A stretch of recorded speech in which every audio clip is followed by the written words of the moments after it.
to our next chapter, the next series, which is longevity pathways. All right, so these are the pathways you want to activate, or some of them deactivate temporarily. And there are certain ways on how to do that. But basically, longevity is all about controlling these pathways in a healthy manner, and that will contribute to healthy aging and also keeps the age-related disease away. All right, so the first one is, I'm sure you heard about autophagy. Autophagy is the process where cells recycle themselves. It's a Greek word, and if you translate it, means self-eating.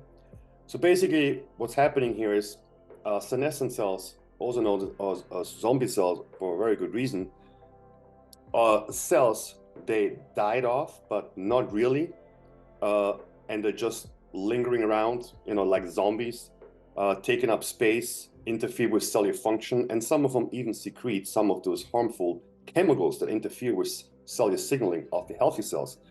So as you can see, there's nothing positive about it. Accumulation of senescent cells have shown, many health conditions, including cancer, and also speeds up the aging process. And remember, anything that speeds up the aging process also means that you will get those age-related diseases faster. All right, so to put that in perspective, to really make it easy, imagine I'm here talking to you, right? But imagine, all my organs and my brain are trashed. So my body is still here. I'm looking around, I cannot contribute to society because, my brain is not working, but I'm still here walking around, taking up space and bothering people, so to speak. And now what's happening is you can see here that lysosome, which is a pouch that gets attached to those senescent cells, it releases powerful enzymes that recycle the organelles. Here on the next picture, you can actually see how it works. Here you can see all the organelles, which is basically the organs of the cell, all the debris. And, it attaches with the lysosome, it recycles itself, and the cells are fully functioning again, which is quite amazing. I wish we would have that, with us humans. It would make life so much easier. All right, so, and autophagy is a really, really important process. And remember, autophagy can occur when you take some of those, supplements, which we talk about later, but also mostly when you fast and also restrict your calories. That's really the only way. If you always eat, you will never even get to the process. So the next one are the sirtuin genes, which are important gene proteins in our cells. Now there are 7 of them. These are directly responsible for healthy aging, DNA repair, cellular signaling, mitochondrial health, insulin sensitivity, also for stress resilience. I think the best way to explain it is the sirtuin genes are the immune system of our cells. They regulate so many important processes in our cells to keep them healthy. And there are 6 of them, and some of them are directly linked to healthy aging, to anti-aging. That would be SIRT6. And as you can see, those sirtuins here, are in different places, some in the nucleus, in the matrix, some in the mitochondria, but these are the immune system of our cells. They make sure that there's cellular health happening and repair. And the way you activate them, we're going to talk about this more, but the way you activate them is when you restrict your calories, do a little bit of fasting, also some of those longevity supplements, which we talk about, resveratrol, or some of those ADD precursors, such as NMN or NR, sauna, cold plunge, polyphenols, regular exercising, sleeping enough, managing your stress, and also try to avoid, alcohol and drugs as much as you can. So it's just, the basic things, right? So it's all about adversity, to put your body under those short stresses. And yes, calorie restrictions is also a form of stress, not an unhealthy stress. Don't think people think that stress is something negative. No, only too much or too long, is harmful. short stressors we know now are actually super beneficial and actually contributed to healthy aging. All right, the next one is the AMPK, androgen monophosphate activated protein kinase. All right, so this is the master switch for all our energy pathways. This one gets activated when energy in the body is low. It activates AMP and ATP, and then it signals to the AMPK, which is the master switch. It has access to all the energetic pathways in the body. And when that gets activated, then it's like, hey, we're low in energy, get it from somewhere.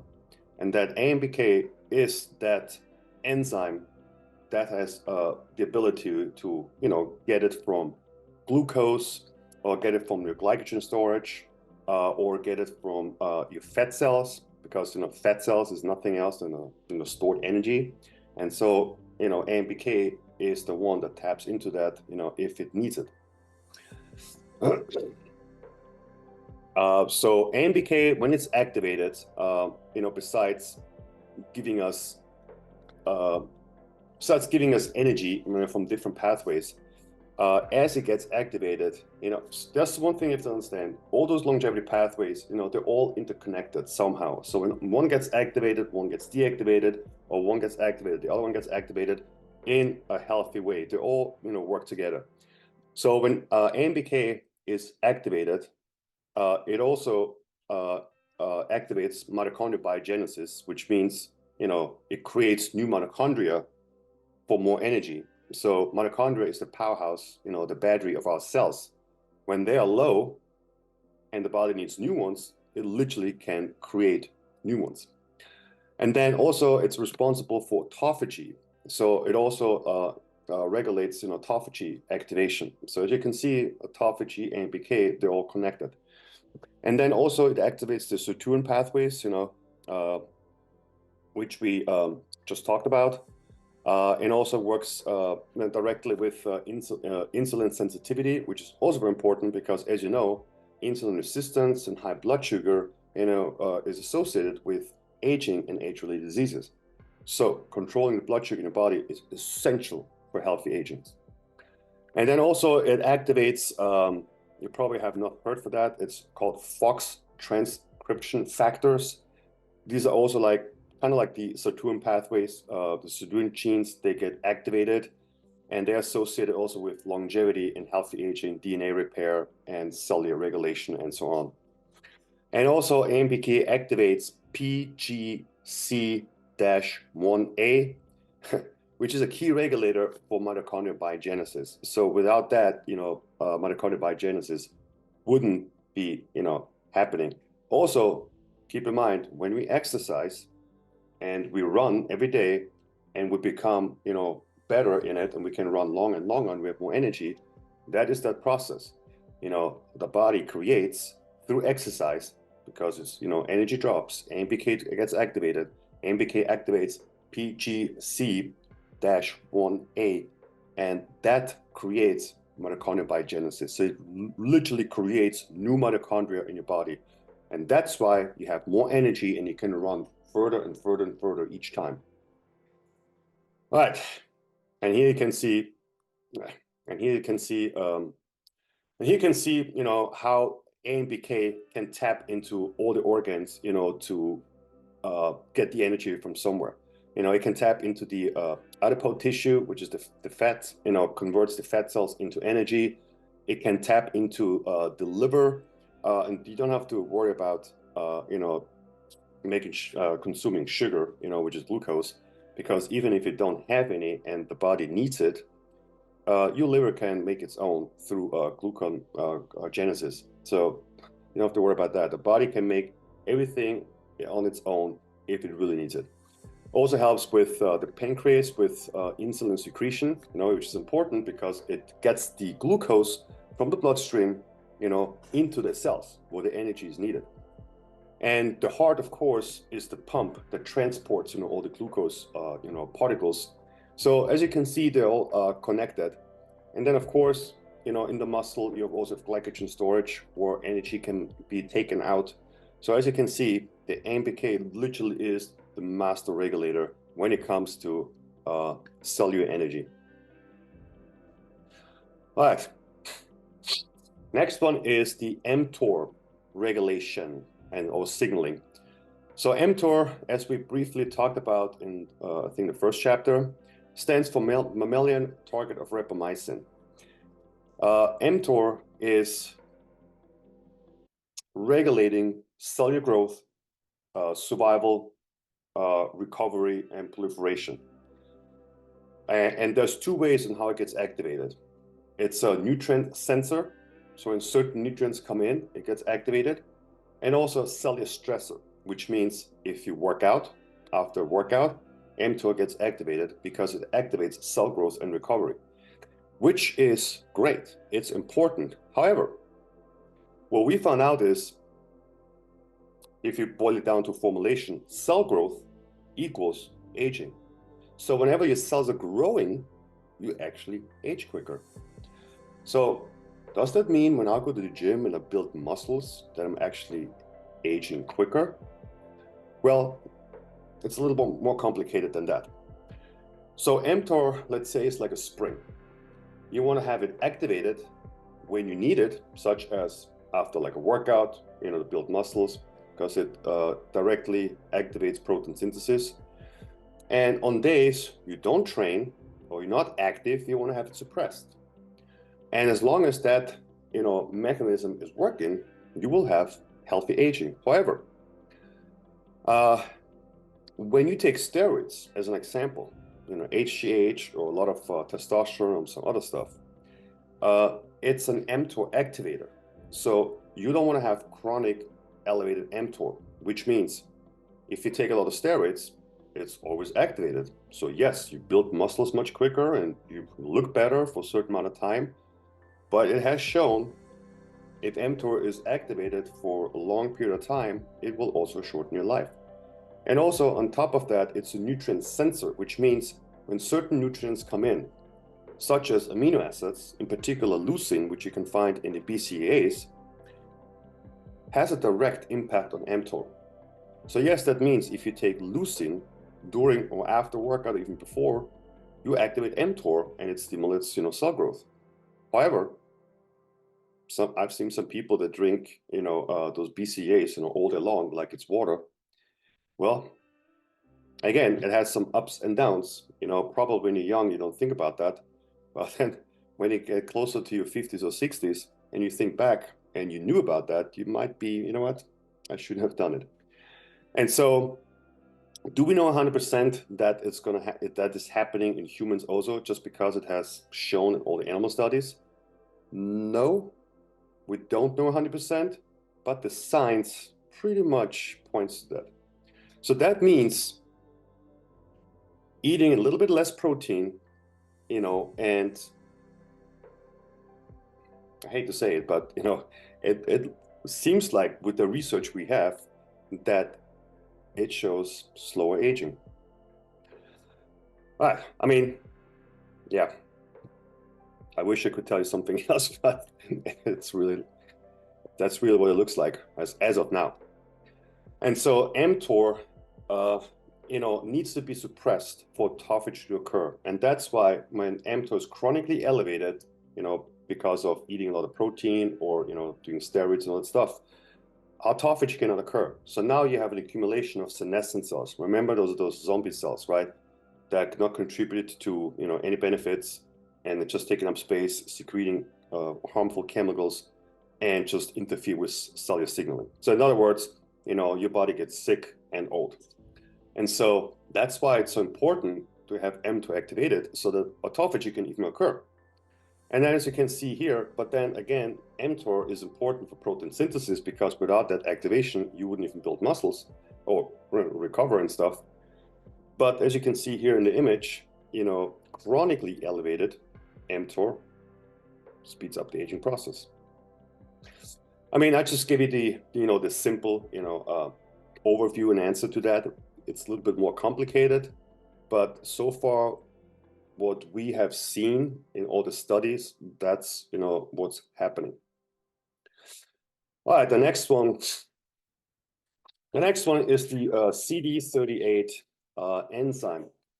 Okay, so this one is an enzyme that starts accumulating as we age. We don't fully understand it, why it starts accumulating as we age, but so far what we have seen is it increases due to inflammation or cellular inflammation or oxidative, but there's a lot of oxidative stress in the cells. But it also has some really important factors too. It regulates intercellular calcium levels and NAD metabolism. So it has some good properties, but when they accumulate too much, you actually have a lot of negatives, especially when it comes to aging. So we know it increases with cellular inflammation, oxidative stress, and aging. That's all we know, as of now. And so we want to lower that because one of the key factor what CD38 does, it metabolizes NAD. And NAD, as we know, is our master, energy regulator in our cells. Without NAD, you'd be dead in 30 seconds. That's how important it is. And so that could be a theory that, as it increases, as we age, because as we age, if you lead a unhealthy lifestyle, eat a lot of sugar and stuff, inflammation increases in the body, and so does CD38, and it depletes your NAD from your cells, and that might be a reason why we have less energy as we get older. And and with that, less NAD means less energy in the body, and less energy equals less energy to heal and to repair. And that's when really age-related diseases are coming and the body is aging quicker. So you want to keep CD38 enzyme in a healthy range. And there are some ways to do that, thank God. So, having a healthy lifestyle, you can take polyphenols, which we talk about in the next chapter, which are beneficial plant chemicals that lower CD38. And then also, working out, lowering inflammation, and, restrict your calories and do some fasting. That's really what it takes. See, that's why fasting or restricted calories is so important, because it literally has effects. It affects all those, longevity pathways, either direct or indirect. And then also, those NAD precursors, which we talk about in a little bit, which is NMN, NR. And the reason why it's so important is, it activates the sirtuins, and sirtuin-1 regulates enzymatic processes. And since CD38 is an enzyme that starts accumulating, it needs to be managed. And so that's why it's important to activate SIRT1, because it will manage and take care of that CD38 enzyme. And here you can see another image and how it starts accumulating. It mostly accumulates on the surface of the cell, and depletes NAD, and also helps with calcium signaling. However, as you can see in the picture, it depletes our NAD, and that's what we want to avoid, because that speeds up the aging process by quite a bit. All right, so that was it. And on the next one, we talk about what activates those longevity pathways. There's many things on how to activate them, and that's on our next chapter. So stay tuned for our next series. Hope to see you there.